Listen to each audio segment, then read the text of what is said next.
Hello everyone, आज हम start करने वाले हैं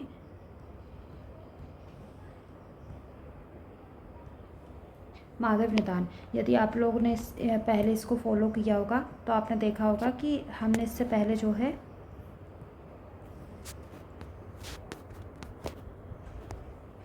माधव निदान का चैप्टर नंबर 1 डिस्कस किया था एक वीडियो में, है ना।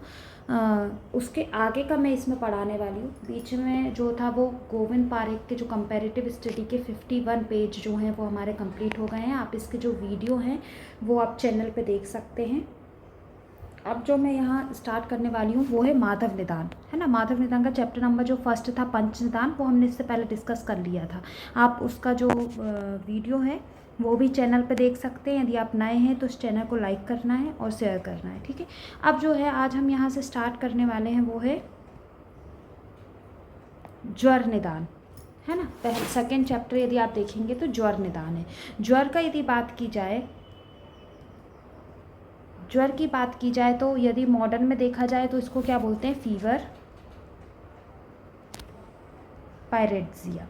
यदि माधव निदान, सबसे पहले तो यदि माधव निदान की ही बात की जाए, मैं माधव निदान आपको बताऊं तो माधव निदान जो है सबसे पहले तो यदि अपन कंपटीशन एग्ज़ाम की बात करें, चाहे वो यूपीएससी हो, चाहे वो पीएससी हो, चाहे वो एआईपीजीटी हो, तो माधव निदान आपको क्या कवर अप करेगा, आपका केसी पार्ट कवर करेगा और आपका रोग निदान कंप्लीट करेगा, है ना। इसमें से आपको 20 से 30% क्वेश्चन आपके इन दोनों में से आएंगे, ठीक है। और यदि यूजी और पीजी की बात की जाए, यूजी या अपने यूनिवर्सिटी एग्ज़ाम की बात की जाए, तो आपका सेकंड प्रॉफ का जो रोग निदान है वो तो पूरा माधव निदान ही है। उसके लिए तो आपको ये पढ़ना ही पड़ेगा। पीजी में जो रोग निदान से पीजी कर रहे हैं, जो काय चिकित्सा से पीजी कर रहे हैं, जो पंचकर्म से पीजी कर रहे हैं, जो फिजियोलॉजी से पीजी कर रहे हैं, उन लोगों के लिए इंपॉर्टेंट है। चूँकि मेरा जो पीजी सब्जेक्ट है वो रोग निदान ही रहा है, इसलिए मैं माधव निदान स्टार्ट कर रही हूँ। इसके अलावा आपको जो पढ़ना है वो आप मुझे बता सकते हैं, मैसेज कर सकते हैं। हम वो पहले तो माधव निदान ही कंप्लीट करेंगे, ठीक है। अब जो इसमें है सबसे पहला जो था वो पंच निदान था। अब जो सेकंड चैप्टर है वो है ज्वर निदान। ज्वर निदान की बात की जाए तो सबसे पहले ज्वर की बात कर लेते हैं, तो उसको क्या बोलेंगे, फीवर, या मेडिकल टर्मिनोलॉजी की बात की जाए तो उसको पायरेट्जिया,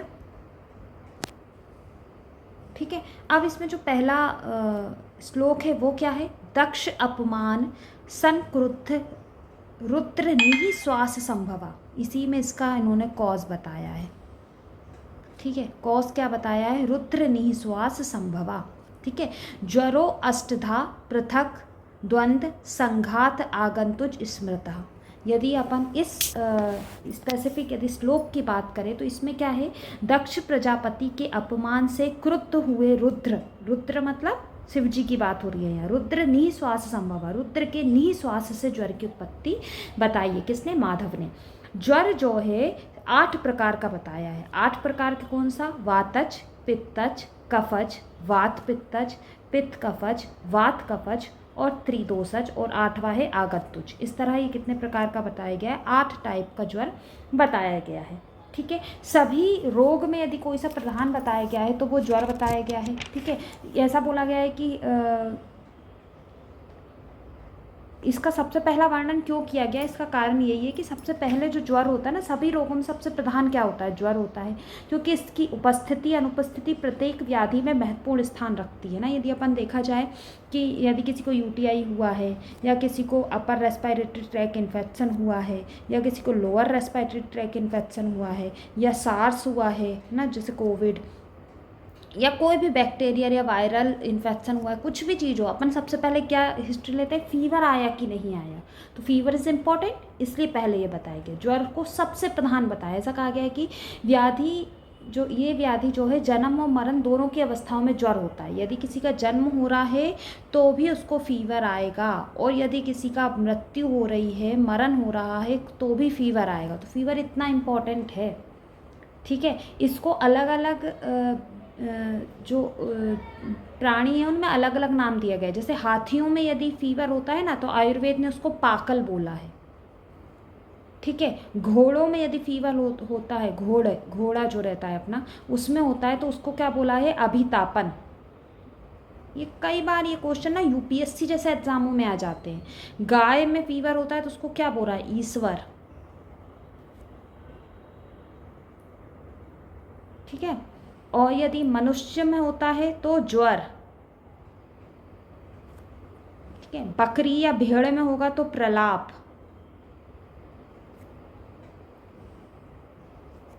ठीक है। ऊंट में होगा तो अलस, भैंस में होगा तो हरिद्र, मृग में मृग ही बोलते हैं और पक्षियों में अभिताप बोलते हैं, अभिघात, सॉरी, ठीक है।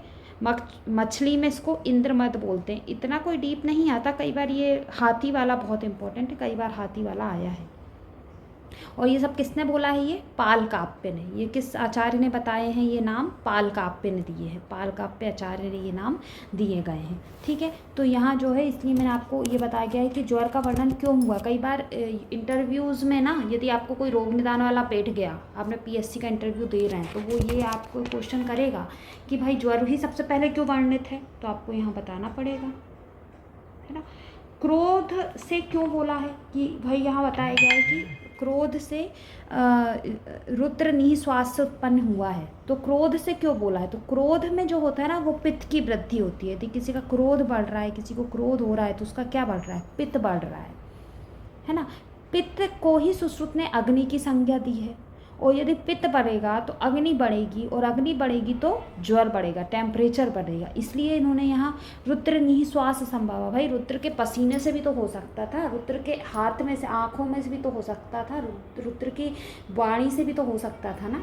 रुद्र निःश्वास संभवा क्यों बोला है? क्योंकि यदि अपन गुस्सा होता है ना, तो आपने भी कभी देखा होगा, यदि आपको बहुत गुस्सा आता है तो आपकी सांस गर्म आने लगती है, तो उतनी उस गर्म से उन्होंने कोरिलेट किया है कि निःश्वास से क्या हुआ है? पित्त की उत्पत्ति हुई है। दक्ष का अर्थ यहाँ जो है, यदि एक और व्यू देखा जाए ना, एक और व्यू देखा जाए तो यहाँ जो दक्ष है ना, दक्ष का अर्थ क्या लिया गया है? यहाँ वायु से लिया गया है, वायु के अपमान से, मतलब दक्ष का अपमान वायु के प्रकोप से। यदि वायु बढ़ेगी, दक्ष ज़्यादा अपमान करेगा। संरुद्र निःश्वास संभवा, तो रुद्र जो है ना, रुद्र का क्या लिया गया है? अग्नि। तो अग्नि यदि बढ़ेगी, रुद्र को अग्नि से कोरिलेट किया। यदि वायु विकृत होगी, वायु विकृत होगी तो अग्नि क्या होगी? अग्नि की विकृति होगी, और इन दोनों से क्या की उत्पत्ति होगी? ज्वर की उत्पत्ति होगी। एक आप इसको इस टाइप से भी कोरिलेट कर सकते हैं, यदि आप इसको समझना चाह रहे हैं ना, कि यदि दक्ष अपमान करता है, यदि वायु विकृत होती है तो रुद्र, पित्त बढ़ता है, पित्त से क्या बढ़ेगा? ज्वर बढ़ेगा। इस तरह से ये जो है रुद्र की उत्पत्ति बताइए। आप यदि अगले श्लोक पे आएंगे ना, जो हम थोड़ी देर बाद आएंगे, उसमें मिथ्याहार विहाराभ्याम बताया गया है ना। मिथ्याहार विहार, तो देखा जाए तो ये जो वायु विकृत हुई है ना, इसका कारण क्या है? ये किसके कारण होगी? मिथ्याहार विहार से ना। भाई उन्होंने सती जी का अपमान किया ना, सती को नहीं बुलाया, सती को नहीं बुलाया तो शिव जी को गुस्सा आया। तो ये जो सती को नहीं बुलाना क्या है? मिथ्याहार विहार है। नहीं करना चाहिए। आप घर में कोई प्रोग्राम हो तो सभी को बुलाओ, चाहे आपका खासकर बेटी हो तो उसको ज़रूर बुलाओ, गुस्सा हो जाती है फिर, ये सब होता है ना। तो मिथ्याहार विहार क्या है? सती का अपमान। सती का अपमान किसने किया? दक्ष ने किया। तो यहाँ दक्ष को कोरिलेट किया है वायु से। वायु यदि विकृत होगी तो अग्नि विकृत होगी, अग्नि बढ़ेगी तो ज्वर आएगा। आ गया समझ में ये क्यों है? ठीक है। अब जो है हम इसका मॉडर्न देख लेते हैं थोड़ा। मैंने आपको यहाँ जितना भी हो सकता था बेस्ट मेरा, वो मैंने ये श्लोक आपको याद, आई होप आपको याद ही हो गया होगा, है ना, ये जो मैंने इतने एग्जाम्पल दिए हैं। एक जो है ना, एक और इसका कोरिलेशन दिया गया है, जो दक्ष है,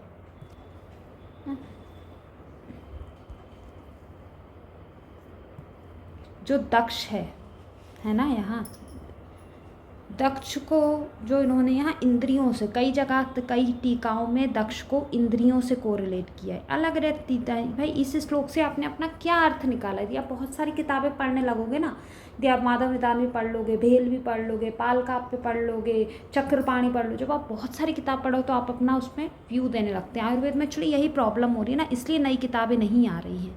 आयुर्वेदा में जो बेसिक प्रॉब्लम हो रही है ना, लोग क्या पढ़ रहे हैं? टीकाएँ पढ़ रहे हैं। भाई मेन ग्रंथ आप पढ़ोगे तो आप अपना व्यू सोच पाओगे उस पर। यदि आप मेन ग्रंथ नहीं पढ़ रहे हो और टीका पढ़ रहे हो किसी की, तो आप क्या व्यू सोचोगे? आप पहले मेन ग्रंथ पढ़िए, उसके बाद आप टीकाओं पे जाइए, है ना।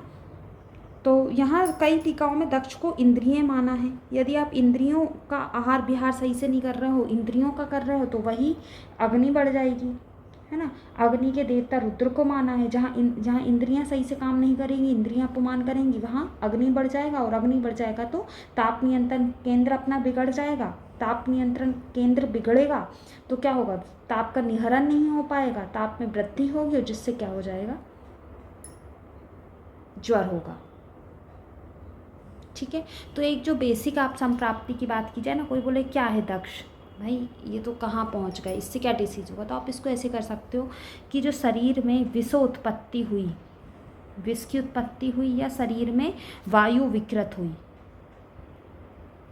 मिथ्याहार विहार से, इससे क्या हुआ, ये क्या है, दक्ष अपमान है। इससे क्या हुआ, जो अपना ताप नियंत्रण केंद्र है, ताप नियंत्रक केंद्र क्या है, रुद्र है ना, उसका क्या हुआ, वो विकृत हुआ, वो विकृत हुआ, रुद्र को प्रकोप आया, जिससे क्या हुआ, जो धात्वा अग्नि व्यापार है अपना, है ना, यहाँ मैं आपको थोड़ा फिजियोलॉजी में ले जा रही हूँ। धात्वा अग्नि व्यापार है, उसमें जो अपना रक्त प्रवाह हो रहा है उसमें क्या हुई, वृद्धि हो गई। तो ये क्या हुआ, निःश्वास हुआ। ठीक है, निःश्वास हुआ, इसमें वृद्धि हुई, जिसके कारण क्या हुआ, ताप में वृद्धि हुई, और फिर ताप वृद्धि को ही क्या बोला गया है, ज्वर बोला गया। तो जो बेसिक, जो इस लाइन का मैंने आपको 4 प्रकार के अर्थ बता दिया है ना, तो ये जो आप इस लाइन को आप समझ सकते हो कि विषोत्पत्ति या टॉक्सिक, वायु विकृत, है ना, कोई भी प्रॉब्लम हुई जिसके कारण जो अपना ताप नियंत्रण केंद्र है क्या, रुद्र, वो विकृत हुआ, वो विकृत होने से क्या हुआ, जो अपना धात्वाग्नि व्यापार है, धात्वाग्नि व्यापार में जो रक्त प्रवाह है वो विकृत हुआ, जिसके कारण निःश्वास, उसको किससे कोरिलेट किया, निःश्वास से, और उसके कारण ताप में वृद्धि हुई, और फिर क्या हुआ, आपको ज्वर हुआ। है मैं क्लियर, समझ आ गया। अब जो है यदि मॉडर्न देखा जाए, इसमें मॉडर्न की बात की जाए तो इसमें क्या बोला गया है, 8 प्रकार के ज्वर बताए गए हैं, वात पित्त कफ, है ना, जो 8 प्रकार के अपने वात कफ, पित्त कफ, कफ पित्त, त्रिदोषज और आगंतुज। इसमें जो क्लासीफाई, ये आपका आयुर्वेद अनुसार किया गया है। मॉडर्न में क्या बोला है, मॉडर्न में यदि अपन देखा जाए तो क्लासिफिकेशन ऑफ फीवर अपन को देखना पड़ेगा, पैटर्न्स देखना पड़ेगा कोई भी फीवर का, है ना। फीवर जो है, यदि अपन क्लासिफिकेशन देखें फीवर का,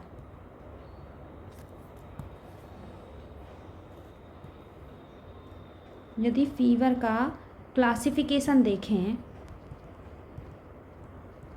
तो कितने टाइप के होंगे, 3 टाइप के आप ड्यूरेशन पे बोल सकते हो। कौन कौन से, एक्यूट फीवर, सब एक्यूट और क्रॉनिक फीवर, है ना। ड्यूरेशन पे एक्यूट फीवर क्या होता है, यदि 7 दिन से कम हो, ठीक है, तो एक्यूट है। ये क्या होता है, जैसे कोई भी इन्फेक्शन डिसीज़ हो, जैसे मलेरिया, ठीक है, या कोई भी अपर रेस्पिरेटरी ट्रैक इन्फेक्शन हो, उसमें एक्यूट फीवर आता है। सब एक्यूट जो 2 वीक से ज़्यादा का ना हो, मतलब 14 दिन से ज़्यादा का नहीं होना चाहिए, ठीक है। ये किस में होता है, आपके टाइफॉइड में 2-2 हफ्ते फीवर रहता है इंसान को, कोई एब्डोमिनल एब्सेस है, ठीक है, इन सब में क्या होता है, आपका सब एक्यूट फीवर आता है। क्रॉनिक या परसिस्टेंट फीवर भी बोलते हैं इसको, ठीक है। ये किस में रहेगा, परसिस्टेंट फीवर, यदि 2 वीक से ज़्यादा का हो, 2 वीक से ज़्यादा का फीवर हो तो क्रॉनिक फीवर कहलाता है। ये किस में होगा, टीबी में, HIV या कोई वायरल इन्फेक्शन में, कैंसर में, ठीक है, कनेक्टिव टिश्यूज़ में, ये क्या होता है, आपका क्रॉनिक फीवर हो जाएगा, ठीक है। अब यदि एक ये भी आप याद रखना कि यदि एक्यूट फीवर ही क्रॉनिक में बदल सकता है यदि उसका ट्रीटमेंट नहीं किया जाए ना। मलेरिया का आपने इलाज ही नहीं किया, अपर रेस्पिरेटरी ट्रैक का इलाज ही नहीं किया, तो वो क्रॉनिक में रहेगा ना। तो याद रखना दी, एक्यूट फीवर भी क्रॉनिक में बदल सकता है। अब बॉडी, ये तो हो गया आपका किसके अनुसार, ड्यूरेशन के अनुसार। ये जो क्लासिफिकेशन है ये किसके बेस पे है, ड्यूरेशन के बेस पे, कितने टाइम रहा। अब जो एक क्लासिफिकेशन होता है वो बेस होता है हाइट ऑफ बॉडी टेम्परेचर, जो अपना बॉडी टेम्परेचर है उसके अकॉर्डिंग कितने टाइप के फीवर का क्लासिफिकेशन किया गया है। तो वो है low grade fever, moderate fever, moderate grade, high grade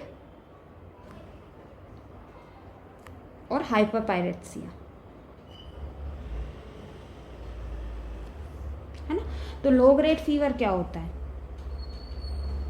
देखो ये बॉडी टेम्परेचर की जो अपन हाइट है ना, ये आपको किसके लिए मैं आपको बता रही हूँ, ये क्लासिफिकेशन क्यों ज़रूरी है, ये डायग्नोस्टिक और प्रोग्नोस्टिक व्यू से बहुत इंपॉर्टेंट है ना। यदि आपको पता है कि लो ग्रेड फीवर है तो आप बता सकते हो कौन सी डिसीज़ है। प्रोग्नोस्टिक व्यू भी अच्छा है ना। किसी को बहुत ज़्यादा फीवर है तो भाई क्लिनिकल इमरजेंसी आ जाएगी ना।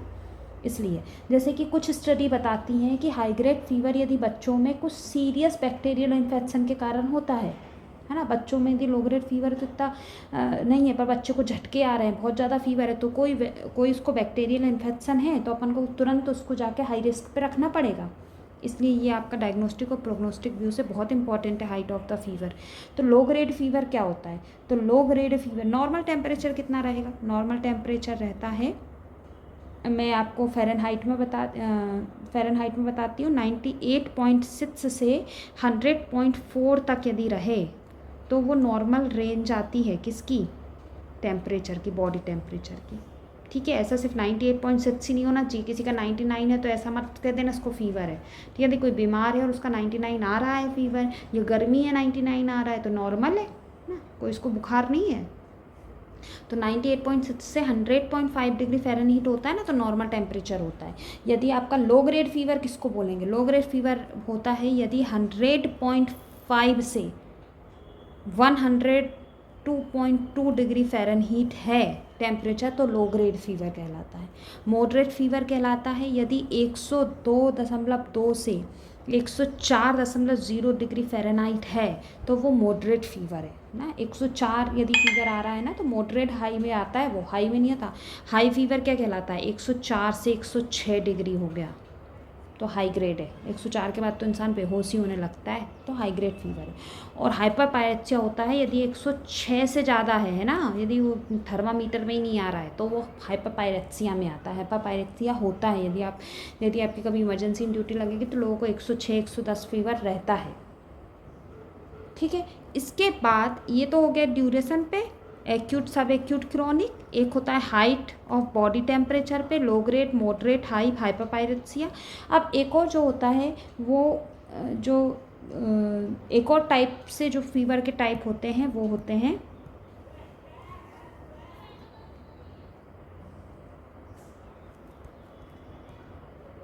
टाइप्स कितने होते हैं, कंटिन्यूस, सतत, यस, कंटिन्यूअस फीवर। ठीक है, इसको सस्टेन्ड फीवर भी बोलते हैं। दूसरा जाएगा इंटरमिटेंट फीवर। तीसरा जाएगा प्रेमेंट फीवर, है ना। तो कंटिन्यूअस फीवर क्या होता है, कंटिन्यूअस फीवर होता है इस डज नॉट फ्लैक्चुएट ना, जो 1 डिग्री से ज़्यादा फ्लैक्चुएट नहीं होगा। कभी 100 रहेगा, कभी 101 रहेगा, कभी फिर 100 हो जाएगा, फिर 101, मतलब 1.5 डिग्री से 24 आवर्स में, ड्यूरिंग 24 आवर्स 1 से 1.5 डिग्री सेल्सियस से ज़्यादा इसका फ्लैक्चुएसन नहीं होगा। ठीक है, कभी टच मतलब नॉर्मल भी नहीं आएगा, 98.6 का भी नहीं आएगा। ठीक है, या 100 से नीचे नहीं आएगा, 100 से 102 101 के बीच में रहेगा तो वो क्या है, कंटिन्यूअस फीवर या सस्टेन्ड फीवर बोलते हैं, 24 घंटे में। ये किस में होगा, यदि किसी को ऐसा फीवर आ रहा है कि नॉर्मल टेम्परेचर भी नहीं हो रहा उसका, नॉर्मल रेंज में भी नहीं आ रहा, पर 101 से ज़्यादा भी नहीं हो रहा है, तो आप इसमें क्या क्या क्या प्रोग्नोसिस, क्या डायग्नोस करोगे, क्या हो सकता है, आप किसकी जांच कराओगे। यदि ये जो कैरेक्टर है ये बेसिकली होता है ग्राम नेगेटिव निमोनिया में। ठीक है, निमोनिया हो सकता है, ग्राम नेगेटिव निमोनिया में इस टाइप का फीवर आता है। ठीक है, टाइफॉइड में, ठीक है, टाइफॉइड में, एक्यूट बैक्टीरियल मेनिंजाइटिस में। ठीक है, यूटीआई में, बहुत इंपॉर्टेंट, यूटीआई में इस टाइप का फीवर ही आता है।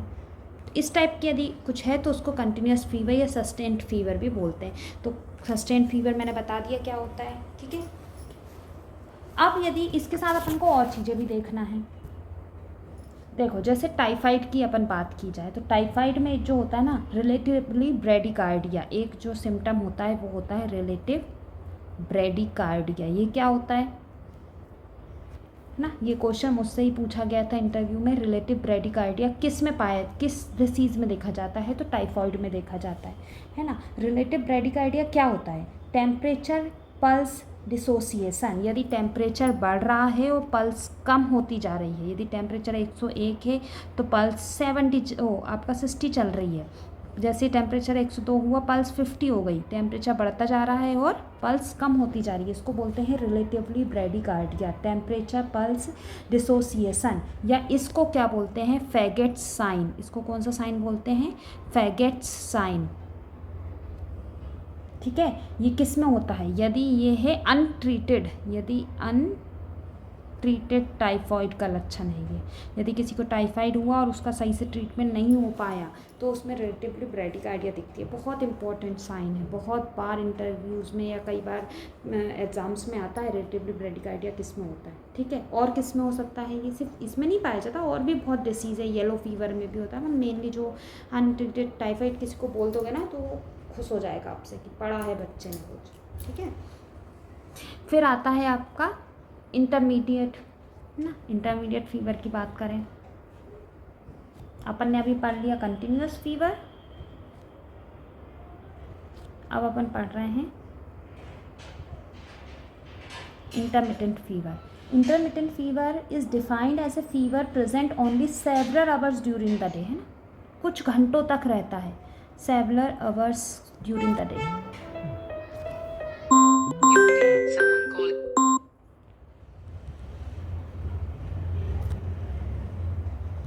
ठीक है, कुछ घंटों तक रहता है तो वो क्या हो जाएगा? इंटरमीडिएट फीवर आता है। ये किस टाइप में आता है? मलेरिया में, है ना, 12 घंटे रहेगा। या कोई पायोजेनिक इन्फेक्शन है, कहीं पस बढ़ रहा है तो भी इस टाइप का इन्फेक्शन रहता है। टीबी में इस टाइप का इन्फेक्शन होता है। ठीक है, काला जार में इस टाइप का इन्फेक्शन, तो ये किस में होता है? काला जार में होता है ना, इंटरमीडिएट फीवर।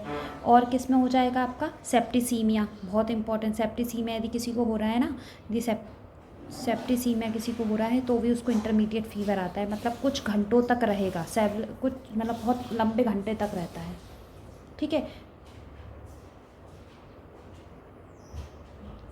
जैसे जैसे बैक्टीरियमिया होता है, बैक्टीरियमिया की बात करते हैं, यदि कोई बैक्टीरिया कॉलोनी बनी हो, जब से उसमें बैक्टीरियाज रिलीज़ होते हैं उस समय वो ब्लड में आते हैं। तो जो जब टाइम पर वो ब्लड में रहेंगे उतने टाइम फीवर रहेगा, तो उसको बैक्टीरियमिया बोलते हैं ना। ये भी अपन लोग जब जनरल पैथोलॉजी पढ़ेंगे तो उसमें कंप्लीट करेंगे।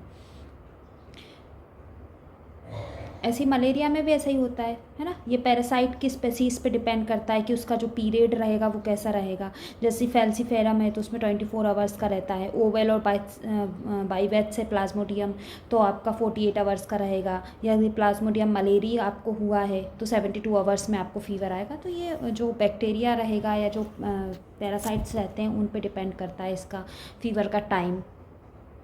ठीक है, जैसे एक डिसीज़ होती है उसको बोलते हैं पेल इब्स्टेंस फीवर, है ना। इसमें क्या होता है? इसमें जो 3 से 10 दिन का फीवर रहता है। ठीक है, तो ये इसके बैक्टीरिया पे डिपेंड करता है। जब बैक्टीरिया आपके ब्लड में आएगा तब आपको फीवर होगा। तीसरा टाइप कौन सा होता है? कंटिन्यूस फीवर, इंटरमिटेंट फीवर, और एक होता है रीमिटेंट फीवर। रीमिटेंट फीवर क्या होता है? इसमें फीवर जो रहता है ना वो डेली फ्लक्चुएशन होगा 2 डिग्री से ज़्यादा। ठीक है, यदि आपको फीवर रोज़ आ रहा है 101 तो आपके रात तक कितना जाएगा? 104 तक जाएगा।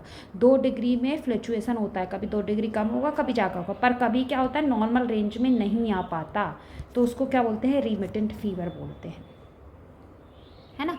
ये कोई भी इन्फेक्शन, जितनी भी डिसीज़ होती हैं, यदि कोई इन्फेक्शन हो रहा है तो उसमें ही ये होगा। जैसे एंडोकार्डाइटिस,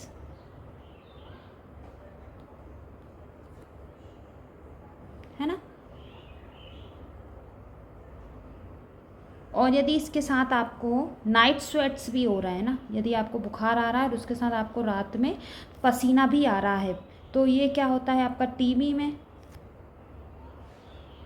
लीवर या लंग्स एब्सेस हो, कहीं एब्सेस हो बॉडी में तो उसमें भी इस टाइप का होता है।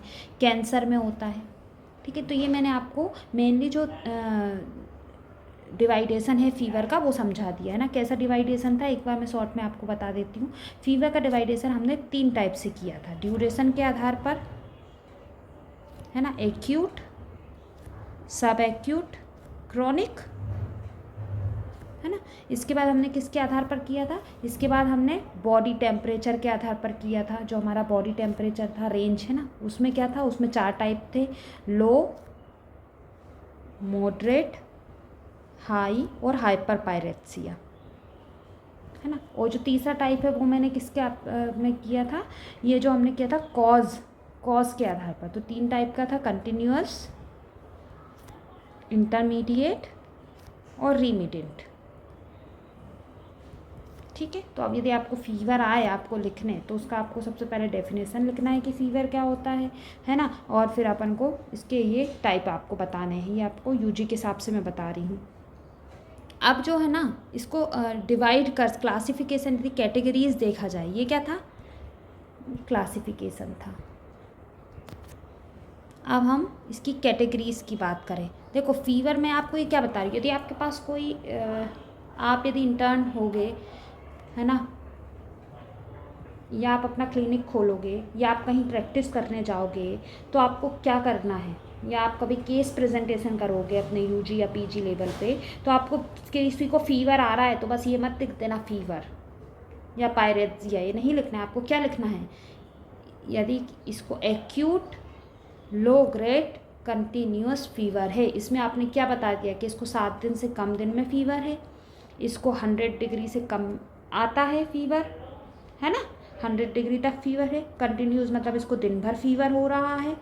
तो आपने इसमें तीनों चीज़ें बता दी। इससे वो क्या समझ सकता है, इससे वो समझ सकता है कि हो सकता है कि इसको टाइफॉइड हो सकता है इसको यूटीआई हो। अब इसके साथ आपको विथ चिल्स तो यूटीआई किया जाएगा, विथ सिवरिंग तो मलेरिया की ओर जाएगा। तो ये जो है ना, ये आपके लिखने का जो ये तरीका है ना, ये आपको बता देता है कि आपने कितना काम किया है, आपने कितनी डीप पढ़ाई की है ना। फीवर तो सब लिख देंगे, वो तो एक बच्चा भी लिख देगा 10th क्लास का, नीट की जो प्रिपरेशन कर रहे होंगे वो भी लिख देंगे ना। आपने कितना पढ़ा है, आपने कितना मेडिसिन का नॉलेज लिया है, वो आपका पर्चा, डॉक्टर का पर्चा देख के आप आराम से बता सकते हो।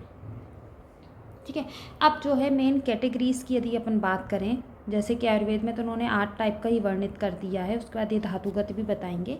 कैटेगरीज़ की बात करें तो हमें फीवर विथ लोकल साइन देखना है, fever with science, fever without कोई साइन नहीं है उसके साथ, है ना, या PUO, ठीक है, पायरेक्सिया ऑफ अननोन ओरिजिन, इसको क्या बोलते हैं, पायरेक्सिया या persist fever with unknown origin, एक ये कैटेगरी होती है। तो फीवर विथ साइन की यदि अपन बात करें ना, ये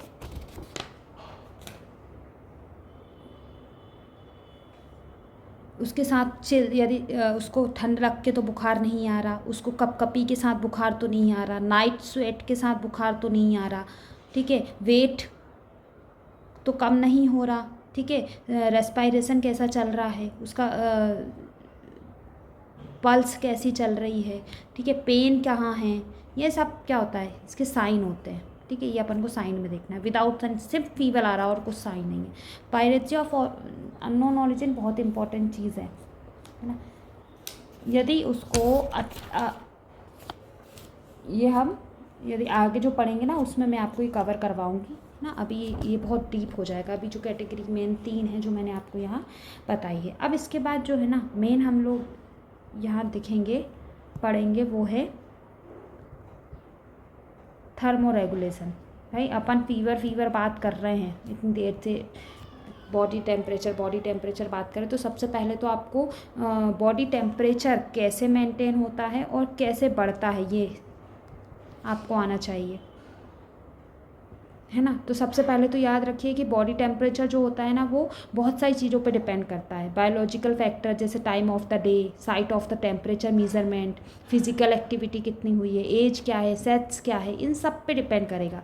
इसके अलावा ये हर एक का जो थर्मल सेट पॉइंट होता है ना वो अलग अलग होता है। ठीक है।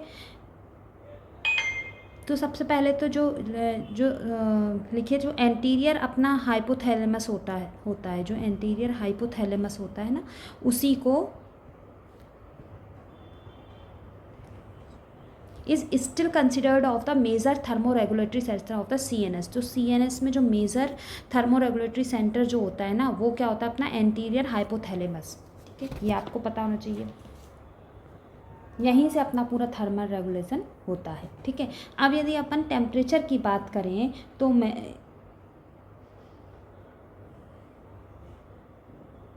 मेज़रमेंट की बात करें कि कहाँ से आपको बुखार नापना है, तो रेक्टर टेम्परेचर सबसे गोल्डन स्टैंडर्ड होता है किसमें, बच्चों में। यदि बच्चों में आपको बेबीज़ में, ठीक है, बेबीज़ में यदि आपको टेम्परेचर लेना है तो रेक्टर जो टेम्परेचर, रेक्टम से जो टेम्परेचर लिया जाता है, ठीक है, वो सबसे सही रहता है। ठीक है। और ये ज़्यादा रहता है ना, 1 डिग्री 2 डिग्री ज़्यादा रहेगा। ठीक है। ओरल टेम्परेचर किस में रहते हैं, ओरल टेम्परेचर 4 से 5 ईयर के बच्चे रहते हैं उनसे ऊपर ओरल टेम्परेचर लिया जाता है। ठीक है। जो एक्सिलरी टेम्परेचर होता है वो कहाँ किस में लेते हैं, जो एक्सिलरी टेम्परेचर होता है ना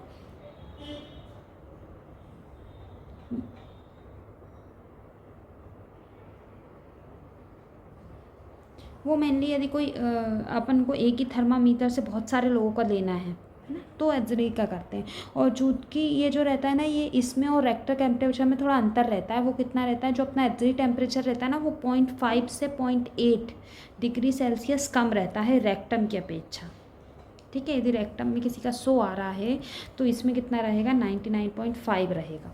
ठीक है। इतना इतना इन दोनों में अंतर होता है। ठीक है। तो ये कहाँ कहाँ से लेते हैं और क्यों लेते हैं ये मैंने आपको बता दिया है।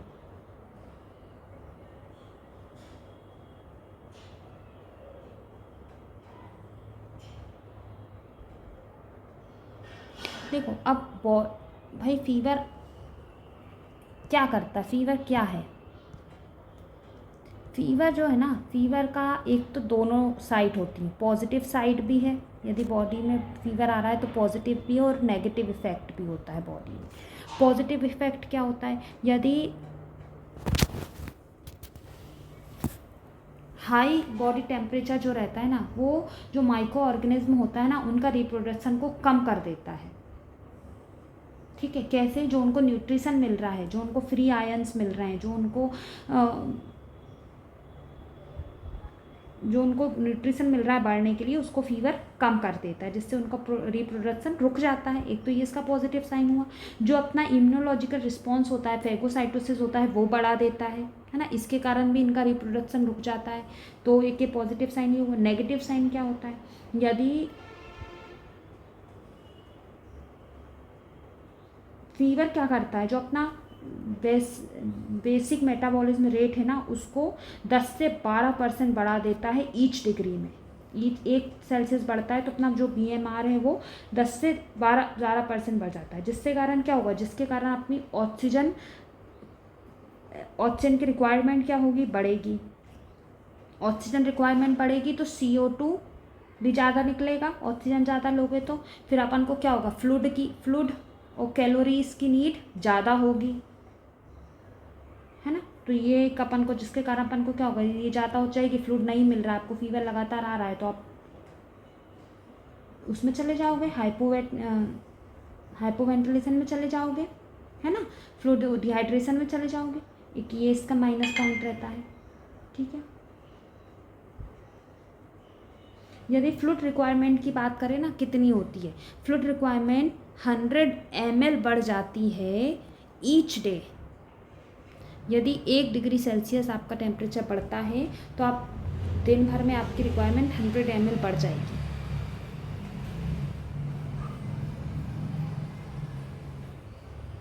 ठीक है। और यदि हीट इलनेस हो जाती है अपन को, यदि अपना टेम्परेचर जो अपना बेसिक मेटाबॉलिज्म जो अपना बॉडी टेम्परेचर है यदि वो अनरेगुलरिटी बढ़ता जाएगा, तो जो अपना हाइपोथैलेमिक सेट पॉइंट है उससे नॉर्मली बढ़ जाएगा, तो अपन को हीट प्रोडक्शन ज़्यादा होगा, जिसके कारण जो अपना मल्टी ऑर्गन डिस्फंक्शन में चला जाएगा, ठीक है, और अपनी डेथ हो जाएगी, है ना। यदि हीट रेगुलर बढ़ रहा है तो मल्टी ऑर्गन डिस्फंक्शन में होगा, मल्टी ऑर्गन फेलियर होगा तो क्या हो जाएगा, डेथ हो जाएगा। तो ये इसका नेगेटिव पॉइंट भी है। तो यदि फीवर जो है वो नेगेटिव और पॉजिटिव दोनों पॉइंट लेके चलता है, इसलिए इसका ट्रीटमेंट भी ज़रूरी है ना।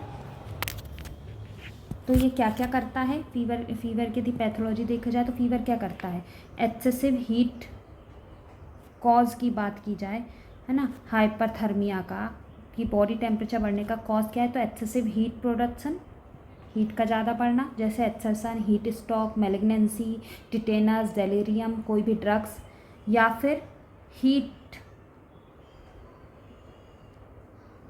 डिसिपेशन का क्या हो जाना, कम हो जाना, ठीक है। जैसे बर्न के कारण क्या होता है, आपका हीट निकलना बंद हो जाती है क्योंकि आपकी लेयर जल जाती है। और हाइपोथैलेमिक डिस्फंक्शन के कारण भी हो जाता है कई बार, जो अपना हाइपोथैलेमस है उसके डिस्फंक्शन के कारण भी क्या होता है, आपका हाइपर पायरेक्सिया हो जाता है, आपको हाइपरथर्मिया हो जाता है, ठीक है। तो ये जो क्वेश्चन कुछ कॉज बताया गया है। आई होप आपको फीवर समझ आ रहा होगा, है ना। यहाँ मैंने मॉडर्न का पूरा फीवर आपको बताया है। इसके बाद जो नेक्स्ट है वो है अपना, क्या बोला गया है, मिथ्या आहार विहाराभ्याम दोषाः अमाश्रया वही निरस्य कोष्ठा अग्नि ज्वरतः ऋषियु रसाग। मतलब ये संप्राप्ति है, ये क्या बोली गई है, संप्राप्ति बताई गई है। ये क्या बताई गई, संप्राप्ति के मिथ्या आहार विहार से जो प्रकोपित दोष हैं, दोष कौन से, वात पित्त कफ हैं, वो अमाशय में आश्रित होने पर वही निरश्य कोष्ठाग्नि ज्वर के साथ मिलकर अग्नि को कोष्ठ से बाहर निकाल कर ज्वर उत्पन्न करते हैं, ठीक है। रसानुग्रह, जो रसानुग्रह के साथ क्या है, इसका अर्थ है रस के साथ मिलकर, ठीक है। तो ये इसकी संप्राप्ति बोली गई है। सिंपल है, आ गया समझ में कि जो अपन मिथ्या आहार विहार खा रहे हैं उसके कारण जो अपने दोष प्रकोपित हुए हैं वो अमाशय में जाकर इकट्ठे हो जाएंगे। वहाँ जो अपना आम निर्माण हुआ है, जो सही से आम निर्माण हुआ है वो वहीं इकट्ठा है, उस आम के साथ मिलकर, उस दूषित आम रस के साथ मिलकर ही क्या हो जाएंगे, ऊष्मा की उत्पत्ति होगी जो अग्नि को बाहर निकालेगा। तो सबसे जो मेन है ना, जो मेन चीज़ है वो क्या है, रस का दूषित होना, है ना। आम बनना बहुत इंपॉर्टेंट है। यदि आपके वात सब प्रकोपित हो भी गए हैं और आप में आम नहीं बन रहा है तो फिर आप वो नहीं मिल सकते ना, ऊष्मा की वृद्धि नहीं हो सकती है, तो फिर आपको फीवर ही नहीं आएगा। तो ये बहुत इंपॉर्टेंट है रसानुग्रह, आम का इसमें कोटेशन है, इसलिए सबसे पहले क्या दिया जाता है, लंघन करवाया जाता है। या संप्राप्ति तोड़ दोगे तो आगे ज्वर नहीं होगा, ठीक है। तो मिथ्या आहार विहार, जो अपने मिथ्या आहार विहार मतलब आपने अष्ट आहार विधि विशेषायतन जो है, अष्ट आहार विधि विशेषायतन कौन से हैं, प्रकृति, करण,